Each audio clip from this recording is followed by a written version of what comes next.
Alô, alô, eu sou o Vinícius Félix e essa é mais uma edição do podcast Telefonemas, podcast onde eu sempre ligo pra alguém pra trocar ideia, bater um papo, fazer uma entrevista. O convidado de hoje é o Gabriel Weiner, ele é repórter do Estadão e faz parte do time de 5 jornalistas do jornal que estão acompanhando de perto os 5 candidatos à presidência mais bem colocados nas pesquisas. Cada um com o celular na mão, fazendo vídeo na vertical mesmo, traz a informação das ruas e dos palanques quase em estado bruto pra quem acompanha o jornal pelo YouTube, pelo Instagram, pelo site. É um time de jornalistas que fica tão colado nos candidatos que eles têm acesso a momentos exclusivos e servem como um bom veículo para a gente entender o verdadeiro humor das campanhas, né? O que é dito nos bastidores, principalmente como isso é dito, né? Se você tá cansado de ler ou de cair notícia falsa por aí, não entende o tom das coisas, das falas, é bom acompanhar o material deles, porque lá você vai ficar na mesma distância que eles, porque é celular na mão mesmo, candidato ali falando, então é um bom jeito de se entender como as campanhas funcionam. É um trabalho bem legal mesmo, e que o Gabriel sentou aqui com a gente para explicar tudo o que aconteceu desde o início da campanha até agora, nessa semana que a gente está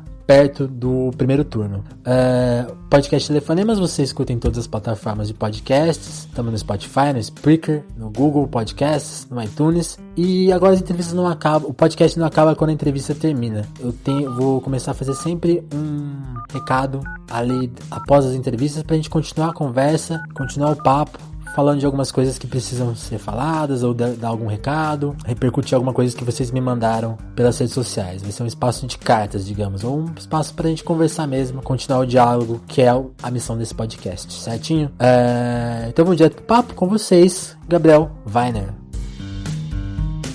Como eu te falei, eu queria que você se apresentasse. Eu sei que você acabou de sair da faculdade faz pouco tempo? Isso, na verdade eu fiz 2 faculdades. Eu cursei publicidade na FAAP, terminei em 2014 e já emendei com jornalismo na SPM, que eu me formei no final do ano passado. Entendi. E aí eu me inscrevi no início desse ano, por março, mais ou menos, eu me inscrevi no curso dos Focas, né, que é o trainee do Estadão. Tradicional. E tem dois trainees, né, o tradicional e o econômico. O que eu fiz foi o Focas Econômico. Ele é mais voltado assim para política e economia mesmo, enquanto o outro curso ainda passa por outras editorias do jornal, cultura, gastronomia, etc. E aí acabei me desempenhando bem nesse trainee, e pouco menos de um mês depois que acabou o curso, eles me chamaram para fazer esse projeto lá no Estadão. Conta para quem talvez não tenha acompanhado ainda, o que é esse projeto especificamente? São quantos repórteres? Vocês estão seguindo Isso, nós somos 5 carrapatos, e os candidatos, a gente fica, é carrapato porque a gente fica o tempo todo na cola dos candidatos da presidência. Entendi. Por uma questão de logística e também de relevância, de interesse, foram selecionados os 5 melhores colocados nas pesquisas de intenção de voto de quando a gente estava montando o projeto, que continuam os mesmos, na verdade. Não mudou isso, né? Não mudou. Eles mudam a ordem, mas, enfim, eles estão oscilando entre as 5 primeiras posições das pesquisas. E aí a gente fez um sorteio, foi totalmente por sorteio, de quem cada um ia, com qual candidato cada um de nós. Imagina a emoção nesse momento. Foi bem interessante, porque, enfim, a gente obviamente não pode deixar preferências políticas ditarem a tônica do nosso trabalho, mas vai muito além disso, na verdade. Eu acho que deve até ser interessante, até interessante você acabar ficando com um candidato com o qual você não concorda, por exemplo. Acho que isso pode dar até mais imparcialidade pro projeto. Sim. E tal, e é um desafio profissional muito interessante, porque políticos são extremamente sedutores. Então a gente, de estar o tempo todo ali com eles, pode acontecer de acabar, eu não digo se encantando, porque a gente está preparado para isso, mas aliviando um pouquinho, né? Simpatizando. Isso, exatamente. E sim, acho que talvez até o fator mais interessante é uma coisa, né? Se você cai com o primeiro colocado das eleições, o seu trabalho vai ser um, se você cai com o 5º colocado, o seu trabalho vai ser outro, né? Tem essa... Total. E a gente está numa eleição muito peculiar também, que cada candidato tem peculiaridades muito interessantes, então tamanhos muito diferentes. Que nenhum de nós foi prejudicado por estar com nenhum, sabe? Entendi. todo mundo conseguiu tirar boas informações e fazer bons vídeos com todos os candidatos. Então, isso é legal informar, né? O projeto começou em agosto, então, né? Isso, dia 13 de agosto a gente começou oficialmente, se eu não me engano. O nosso primeiro vídeo foi no debate para governadores da Bandeirantes. Eu imagino que para você já passou um ano já, né? Nossa, é engraçado. Ao mesmo tempo que passou um ano, parece que a gente começou ontem, assim. É muito intenso, eu tô muito cansado, mas é super gratificante. Entendi. É muito legal fazer isso. E aí lá no sorteio você caiu com o Ciro Gomes, e aí você começou a acompanhar ele quando? Como foi o primeiro encontro? Como vocês se acertaram? Processo de fidelizar a fonte, assim. Tem até o primeiro vídeo que eu fiz direto com o Ciro é justamente eu me apresentando para ele.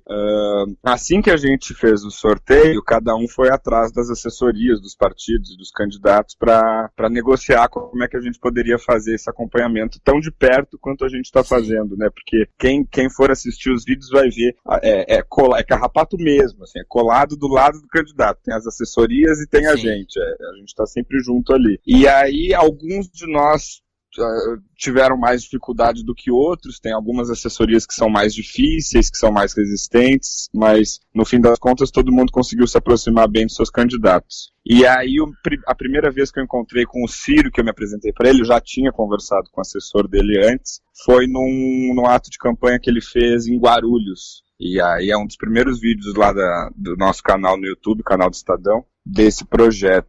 Foi quando eu me apresentei para ele e tal, foi engraçado. Foi bem receptivo. O Ciro tem uma fama de ser absolutamente intempestivo, não gostar de jornalista. Comigo ele nunca fez absolutamente nada. Sempre muito simpático, muito solícito. Ele às vezes dá umas respostas atravessadas, mas que chegam a ser até engraçadas, eventualmente. E é engraçado, né? Porque aí você foi se tornando um rosto conhecido ali naquela multidão de jornalista, né? Isso. Ele vira e mexe e faz menções, e ele acha engraçado esse nome do carrapato, então ele me chama às vezes de pentelho. A Marina Silva não gosta do carrapato, porque acha que é um bicho que chupa sangue, então ela chama o carrapato dela de carrapicho. A gente vai, eles vão se acostumando com a nossa presença e eventualmente fazem essas piadinhas. E aí, Gabriel, acho que o mais legal do trabalho é justamente... Pelo menos assim, eu comecei a observar o trabalho de vocês mais nessa fase, nessas últimas semanas, e assim, eu não peguei realmente o começo, então eu não sei se a minha avaliação tá errada, mas vocês já estão numa fase que a proximidade está tanto que vocês começam a flagrar coisas que o candidato não gostaria muito, né, assim, por exemplo, assim, falas que, algumas falinhas, como que você tá avaliando esse processo, assim? Vocês estão muito...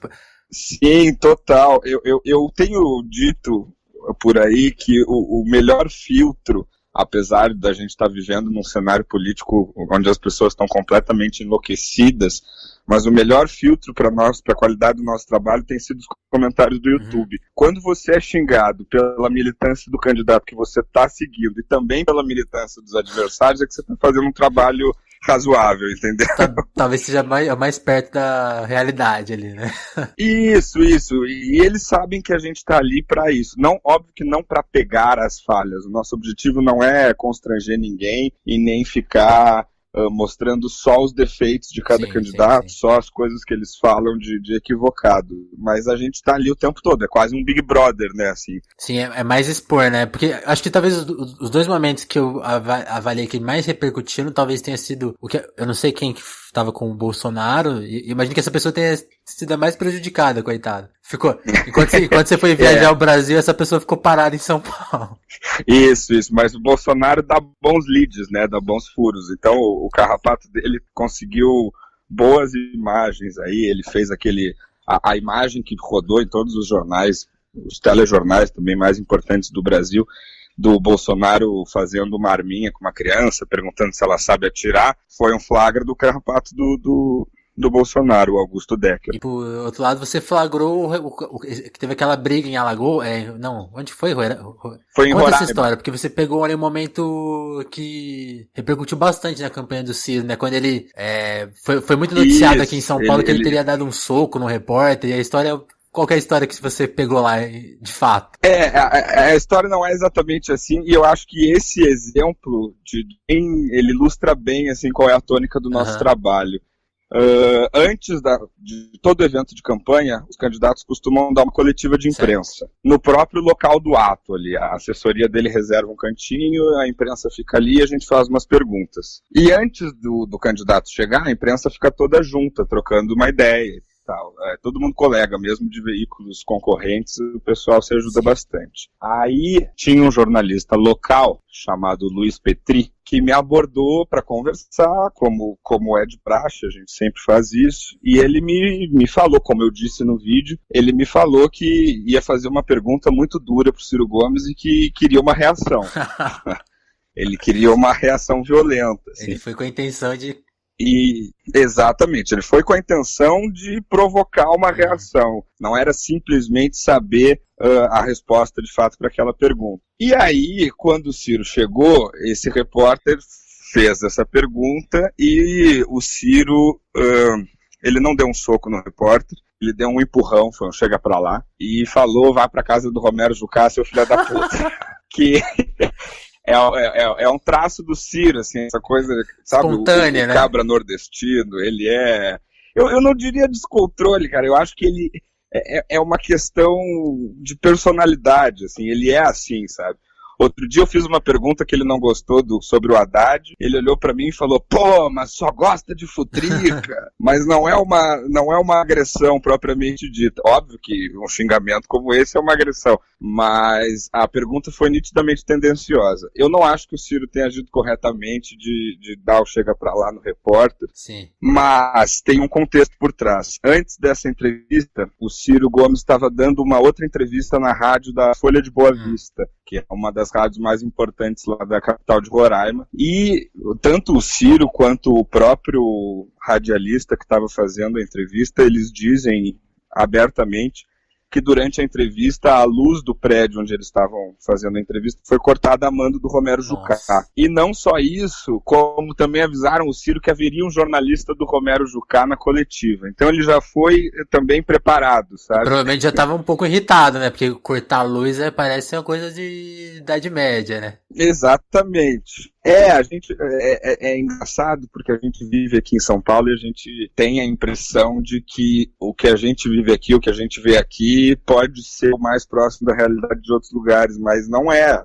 definitivamente não é. Nesses lugares com menos acesso de tudo, enfim, Boa Vista é uma capital de estado, mas parece uma cidade de interior. Esses políticos, eles agem como coronéis mesmo, né? Eles mandam e desmandam, têm o controle total da mídia, da polícia, da justiça, é bem impressionante. E aí o Ciro reagiu dessa maneira, ele disse, vai pra casa do Romero Jucá, seu filho da puta. E o mais legal de tudo isso foi que me proporcionou uma experiência jornalística muito interessante, porque depois desse caso todo, a gente foi dar uma investigada e não só o Estadão, como toda a imprensa noticiou, que esse jornalista havia recebido, por meio de uma produtora que ele tem lá em Boa Vista, R$124 mil do MDB, que é o partido do Romero Jucá. Interessante.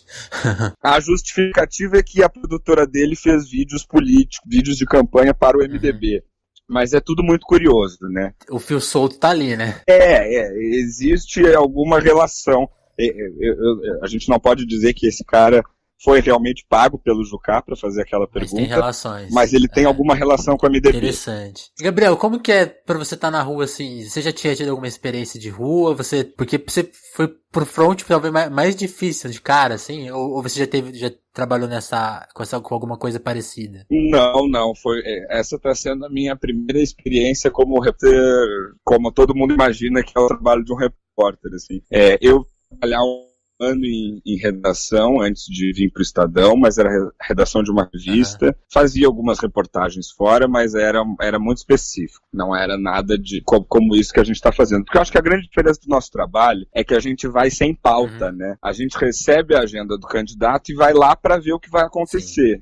Então não é que a gente vai com uma pauta pronta, um lead pronto, tanto que tem diversos eventos que a gente vai e que às vezes não rendem vídeo. Porque não acontece nada, né? Não acontece nada de muito interessante. A própria coletiva de imprensa às vezes também não traz nenhuma informação nova, E então a gente vai mais para acompanhar e para estar sempre atualizado em relação à agenda e às propostas da... Isso é curioso.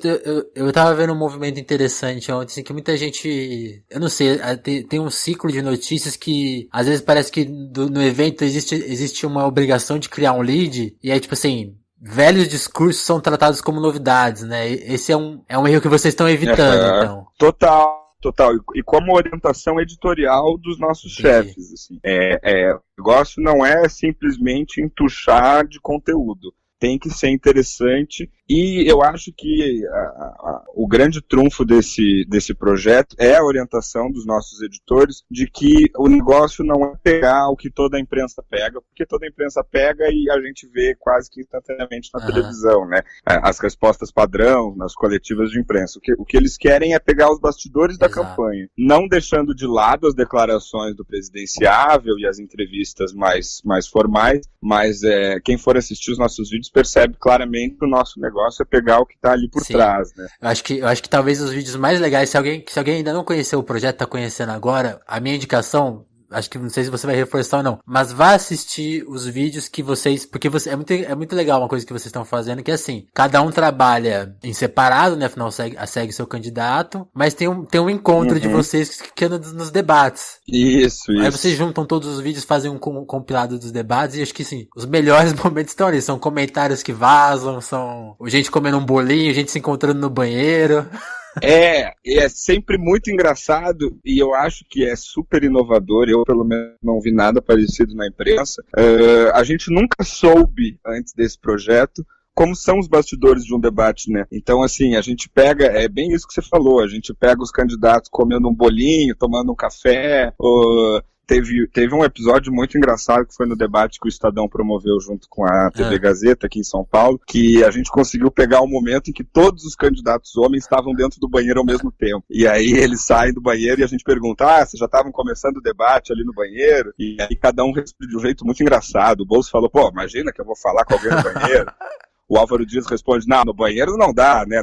É bem divertido. É bom pra dar um gosto de realidade, né? Acho que às vezes as campanhas impõem uma imagem tão distante, né? Essa conversa pequenininha ali de dar uma acalmada, né? Assim, as pessoas elas conversam entre si, elas existem. E assim, realmente são coisas que a imprensa tradicional, não que a gente não seja imprensa tradicional, a gente está num dos veículos mais tradicionais do Brasil, mas assim, a forma de fazer, né?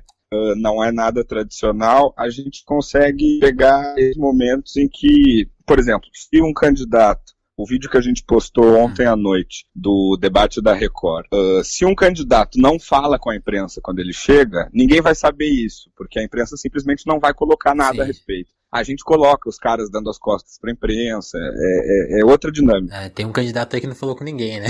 Teve. E tem alguns candidatos que são super educados, que conversam muito com a imprensa. Tem outros que respondem com uma palavra só, que são um pouco arrogantes. É bem curioso, a gente vai mostrando esses bastidores mesmo. Os intervalos do debate, que ninguém consegue assistir pela TV, né? Tem momentos até que estão virando meme, né? Eu vi que vocês têm uma certa dificuldade para entrar todo mundo no debate, mas sempre alguém entra, né? E aí roda uma câmera ali. Por exemplo, não sei se você pode comentar isso, mas assim, tem um momento que já virou meme, que é o Ciro fazendo um comentário sobre o Serra. Não, esse momento foi sensacional. Não fui eu que peguei, porque eu fui um dos que não conseguiu entrar no estúdio esse dia. Foi um colega meu, que é o carrapato da Marina, o carrapicho dela. Ele tava ali em cima do palco e flagrou aquele comentário. Não tem como não colocar no vídeo, né? Ele falando que o Serra tava pra ele. O Ciro falou, rapaz, o Serra tá parecendo Nosferatu. E pior que eu vi aquilo ali, bem na hora que tinha postado, eu falei, caramba, se alguém pegar isso aqui e fizer um meme, tá pronto aqui. E fizeram. A gente tá tendo um retorno muito legal, cara. A média de visualizações dos vídeos do YouTube e da TV Estadão é de 800 mil views por mês. E nesse primeiro mês de cobertura, entre 20 de agosto e 20 de setembro, a gente dobrou isso, a gente chegou a quase 2 milhões de views. Então tá tendo um retorno muito bacana. Você encontra o conteúdo no site, no YouTube, no Instagram também, né? Isso. O processo é todo feito por nós. A gente faz a captação, a gente edita, a gente manda para os nossos editores, eles aprovam ou pedem modificações, né? E aí o nosso procedimento a gente sobe no YouTube e no PTV do Estadão, e aí vender a matéria, que é como a gente fala, a gente manda a matéria para os editores do portal. E aí, eventualmente, eles colocam na home do jornal também, que é uma das maiores fontes de visualização que a gente tem. E, eventualmente, também vai para o Face, enfim, para as redes sociais do jornal. É um projeto voltado inteiramente para redes sociais, tanto que a gente até filma na vertical. Sim, essa é uma coisa que é o ponto de vista do celular, né? Que tá tão presente aí nessa eleição, é vocês mesmo como, quase como, obviamente vocês estão como jornalista ali, mas é como uma pessoa acompanhando mesmo com o celular, né? Às vezes a gente ia, eu ia sem nenhuma identificação de imprensa. É muito difícil fazer com que as pessoas ao meu redor acreditassem que eu era de fato imprensa. Hoje eu aprendi, né, e saio sempre com o meu crachá, mas é bem isso, a gente parece pessoas simplesmente admiradores, ou então pessoas que estão acompanhando as campanhas. Ontem não, no debate da Record, uma hora a assessora lá de palco falou assim, agora só podem entrar cinegrafistas. E fui eu e a minha colega, né, entramos na fila, dizendo, mas vocês não são cinegrafistas, cadê a câmera? Exatamente, moça.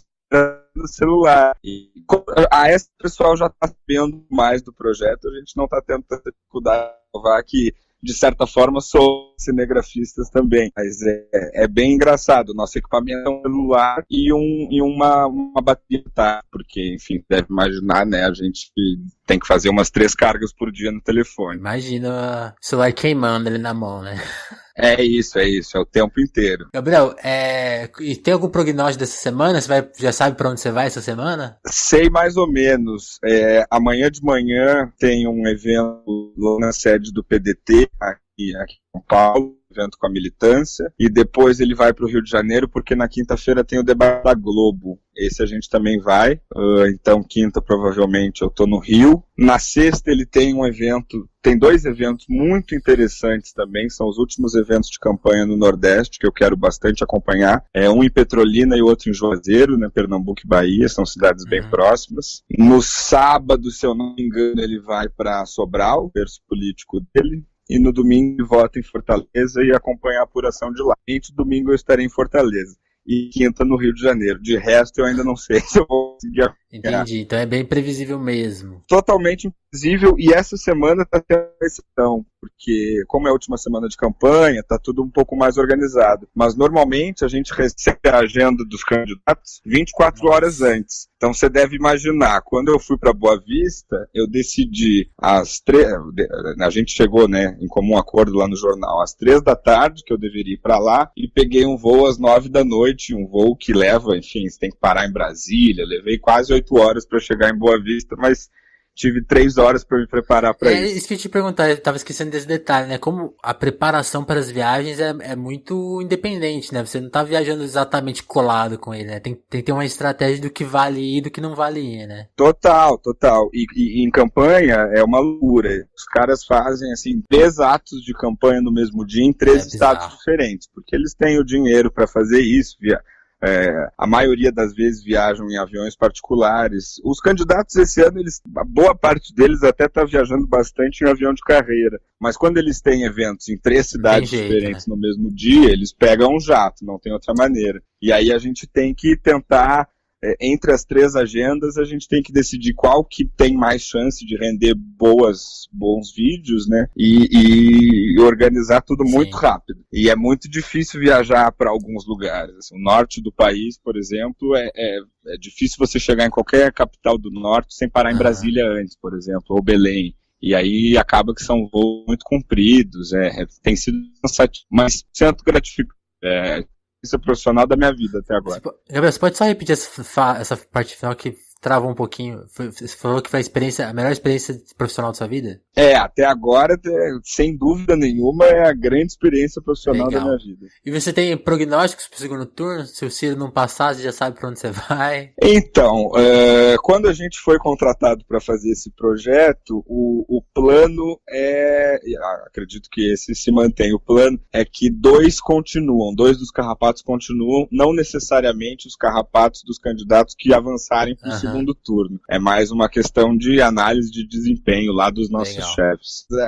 A gente está esperançoso, está dando tão certo, vai ter segundo turno de governador em São Paulo bem, né, então às vezes vai que. Escapa. Mas isso é uma decisão 100% da chefia. Tem algum outro ponto, Gabriel, que você queria destacar? Deixa eu ver, eu pensei, alguma história, eu fiquei pensando em te perguntar uma coisa, outro flagra que você fez foi o Ciro visitando a própria casa, né? Nossa, esse furo foi, eu acho que os dois grandes trunfos desse projeto em relação ao Ciro Gomes, claro, todos os colegas conseguiram grandes furos, mas os meus dois grandes furos foram essa história de Roraima e essa visita exclusiva à casa da avó do Ciro. Ele estava numa agenda em Aparecida e eu estava com ele do Norte, aqui no estado de São Paulo, e eu tava com ele lá também, e ele decidiu meio que de última hora, assim, um dia antes, claro, mas não estava previsto, fazer uma caminhada lá em Pindamonhangaba, que é a cidade onde ele nasceu de fato. E eu acabei ficando sem transporte em Aparecida e consegui convencer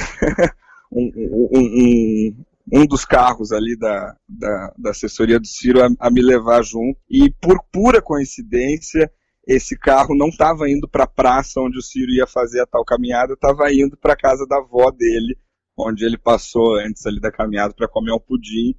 E enfim, essas coisas são um misto de sorte, né, de estar no lugar certo, e um pouco de cara também, porque eu pedi para filmar tudo e fui autorizado e não tinha mais ninguém da imprensa ali, então foi bem bacana. Então eu só posso te desejar bom trabalho aí, boa campanha ainda, tem uma longa semana aí pela frente. Queria te agradecer pela entrevista, por explicar esse projeto tão interessante aí pra gente. E é isso aí, Gabriel. Não, show, projeto muito bacana, conte com isso, conte conosco. E dizer pro pessoal aí assistir os vídeos dos carrapatos, essa última semana tende a oferecer vídeos muito mais incríveis, que agora é o pega pra capar, né? Valeu, isso. Gabriel, bom trabalho aí. Obrigadão, tchau. Valeu.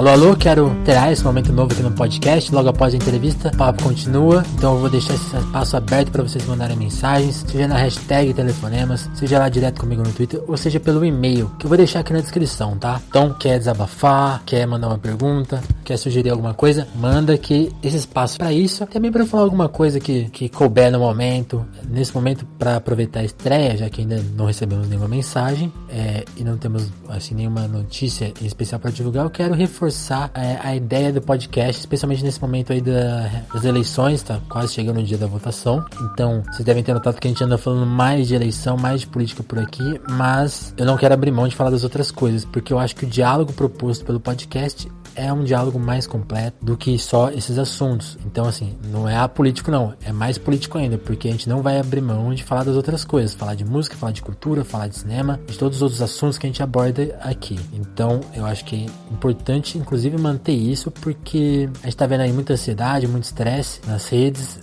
e eu acho que colaborar para isso é pior ainda. A proposta do podcast é exatamente o contrário. Se você tá aqui até agora é porque você sabe que a gente gosta de conversas longas, mais abrangentes, mais completas, menos... Sabe, a gente não tá tentando convencer ninguém aqui não, a gente tá com ideias em aberto, pensamentos em progresso, disposto a ouvir, disposto a mudar de opinião. Então não é nenhuma... Acho que não tem nada a ver com o que a gente costuma observar no Instagram ou no seu stories, aquela coisa quase agressiva que a gente vê aí por aí. Então, só reforçando, porque eu acho que essa é uma proposta que já tá dita no formato e no jeito que a gente conversa aqui. Mas acho importante reforçar isso nesse momento, que eu sei que tá todo mundo, tem muita gente chateada, muita gente preocupada. Então, sabe, vamos abrir diálogo, vamos conversar, e acho que é um jeito de enfrentar essas coisas. Acho que o ódio e intolerância nascem não só do conteúdo, mas da forma que as pessoas se informam. Então, sabe, o jornalismo não quer quer competir de igual para igual com esses formatos mais grosseiros, boa sorte. A gente vai tentar fazer o inverso aqui e ampliar a conversa, não ir para uma briga que é perdida,